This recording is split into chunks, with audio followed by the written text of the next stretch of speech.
In the last video, we looked at quick swipe comping as a way to select the best bits from each take and create a composite track. In this video, I want to look at the edit mode of the take folders. I'm going to click this button to disable quick swipe comping and enable the edit mode, and we'll see that reflected here by quick swipe comping being disabled. So now I can freely cut, copy, move, paste, do all the normal kind of editing commands and functions within these take folders. So what I want to do is I want to select, I think it was this take here, there was a nice little phrase that Nancy sort of whispered. Let me select this here. And I'm going to click, hold, and move it. I'm going to move it up and create a separate little take now with just that phrase. Let's listen to that. Check it out. Yeah, she says, check it out. I think that's really nice. What I want to do is fit that into one of our comps. So let's go to the first one. And let's move this to the end here. Again, let me get the pointer tool. There's so many different zones with the different tool functions that we need to be careful. I'm going to put it right there, let's say. And let's hope that works out rhythmically with what's preceding it. And if not, we'll move it.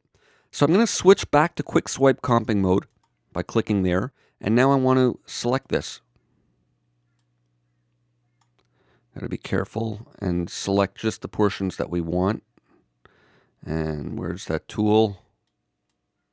There we go, the resize tool. And let's shift click there to get rid of that little bit. Oops, again, Command Z, I shift clicked in the header, but that's where I want to shift click. There we go. Let's listen to that. Feels so right. That's right. Okay, I think I want to try that a bit later. So let's click that, put it back in editing mode, and now I can move it again. Let's get the pointer tool and let's try it a bit later. Let's try that. Right. That's right. Check it out. Nice. Fills in that little hole nicely. All right, I'm going to go with that. Let's go back to our quick swipe comping mode, and that's some simple basic editing in the take folders. All right, I want to look at some other functions now. I want to look at these menu items down here. Now, I want to work with both of these comps that I've done. I want to create two separate vocal tracks with them. Now, we can flatten this. I can select this comp and flatten it, and what that'll do is it'll render this down to one track with a bunch of the different regions with crossfades between them and get rid of everything else. I don't want to do that. I want to go export active comp to new track.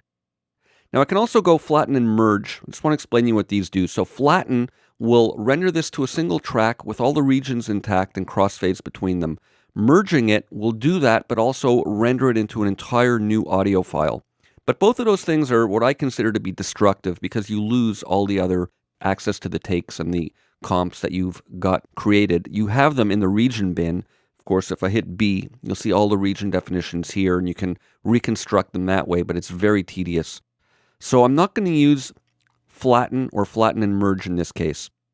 So I have this first comp selected, and I'm going to go export active comp to new track.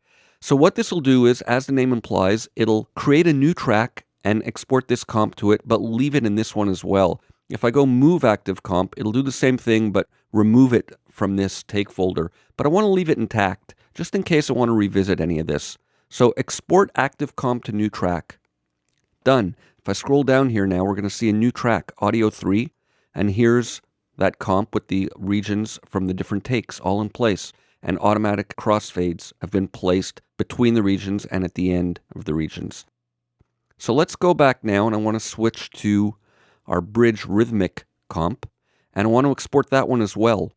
Export active comp to new track, and now we have two new tracks at the bottom. We have that bridge rhythmic one with the different regions there, and this original bridge lead vocal one. So let's go back to here. You see, I had accidentally left a little bit of that selected at the end, and that got exported. I'm going to delete that. We don't need it. And now we're basically done with the take folders. Our comps are still intact here in case I want to come back for whatever reason and do anything. I'm going to double click this to close it up, and I'm going to mute it. In fact, I'm going to even hide it. Let's look at hiding tracks. What I can do is hit the H button, and that reveals this little H parameter. I'm going to click that, and now when I hit H again, it hides that track from view. So it still exists in my session, but it's hidden. You can also access this H button up here, and that'll reveal any hidden tracks. So this parameter, again, it enables this H button in the track headers where you can select which tracks you want hidden. So H will hide it. So that's hidden, and now we have our two little tracks. Let's listen to them together. Give me someone to hold tight. Someone who makes it feel so right.